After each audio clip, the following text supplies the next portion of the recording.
چونکہ تراویح شروع ہوگی انشاءاللہ،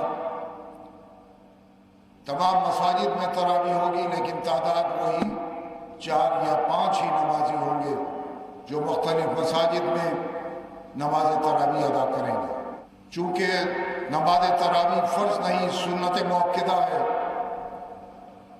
اس لیے آج تراویح لوگ اپنے اپنے گھروں میں ہی ادا کریں گے۔ کوشش یہ ہونی چاہیے کہ گھر میں بھی اجتماع نہ ہو۔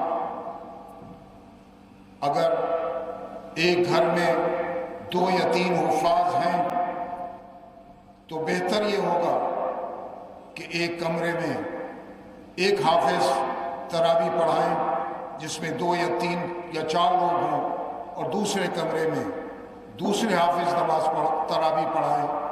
تو اس سے